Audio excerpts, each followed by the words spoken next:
Joining me now, Timothy Hafey, former federal prosecutor and former lead investigator to the House January 6th committee. Tim is also starting a new law firm with Jack Smith and has been a fan of Smith's work. And Tim, congratulations on that. I will have a question about that later. But let's get to the news first, because House Republicans already released video of Smith's closed-door testimony in December. What is their calculation here? Are they hoping to trip him up or change his story in a public setting, crack under pressure of the bright lights, or just show their attack dog capacity to cover whatever truths he may share and the public might believe? It's a head scratcher, Alex. I don't really understand what the calculus is here. But then again, I've never really understood politics or political motivation. I mean, if you read the transcript of Jack's prior interview and look at that video, some of which you just showed, there's nothing good in there for President Trump or the Republicans. Quite the opposite. Jack very calmly, dispassionately recited the facts that he and his team gathered, the same facts that the process in which I was involved, the Select Committee, identified, that this was an intentional, multi-part plan to disrupt the joint session and prevent the transfer of power. And repeating that, again, that evidence, that strong evidence, again, which really has not been rebutted in any way since it was outlined by the Select Committee. I don't really understand the political benefit of that to the House Republicans.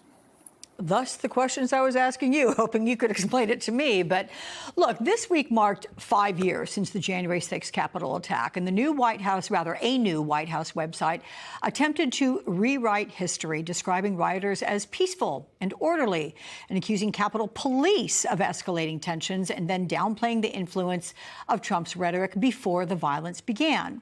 The landing page features a large photo of Congresswoman Nancy Pelosi.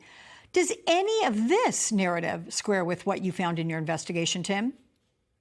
No, Alex, it is yet another revisionist attempt to rewrite the very difficult moments of January 6th. And the more that they try to change the narrative, the less and less credibility it has. I'm sure there's a subset of people out there in America that are persuaded by this, but any rational, thoughtful person who pays attention to the facts and the evidence we'll see that is a smokescreen, that is a revisionist narrative.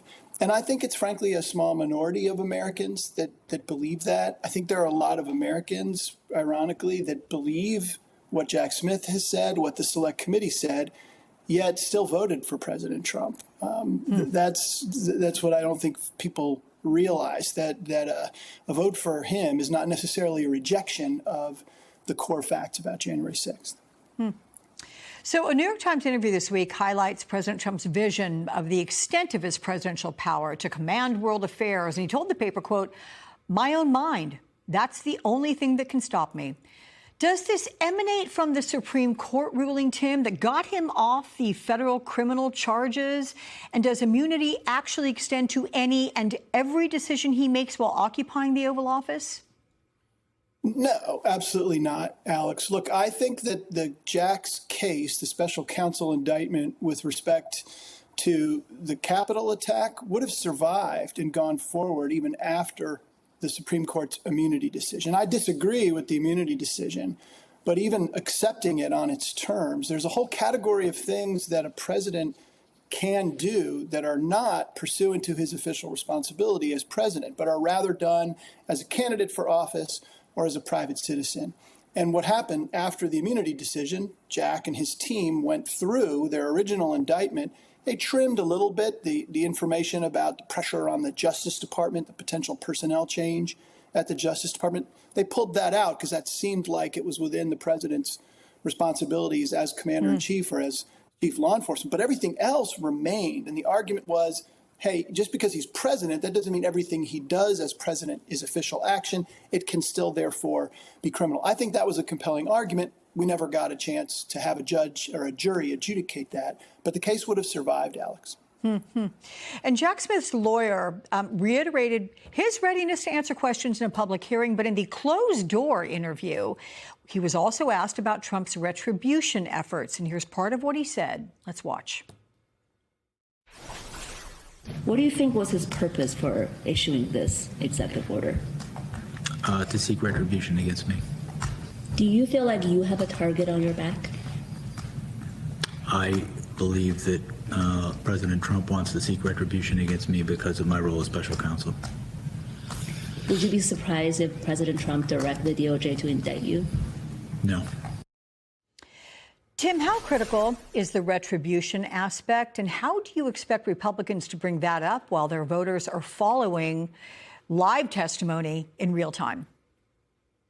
Yeah, it's absolutely a real thing. Jack's not speculating. You can point to Jim Comey and Tish James and people that have had the nerve to do their job and investigate credible allegations against the president have been targeted for retribution. The president's own chief of staff sort of admitted that that was a partial motivation for things that the president has done.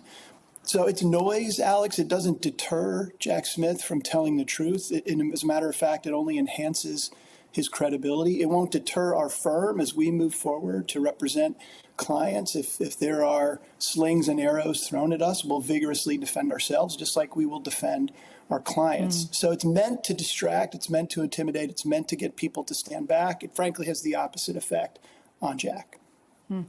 So last question, as mentioned and congratulated, you are embarking on a new professional journey with Jack Smith. What can you tell us about it and what the focus of this new, it's a law firm, right? What it'll be? It is. It's a boutique investigations and litigation firm. My partners will be Jack Smith, Dave Harbach, and Thomas Wyndham, all of whom were part of the special counsel's team. All of us are former prosecutors, Alex, and we've spent our careers devoted to truth-telling, to adherence to the rule of law.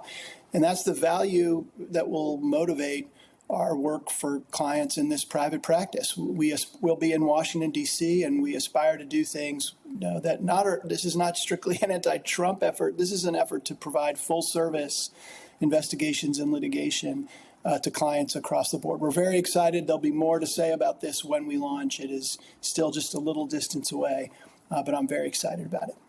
Well, I think your clients are going to be extremely lucky to have all of you on board. And I hope we're lucky to keep you coming on the show with us.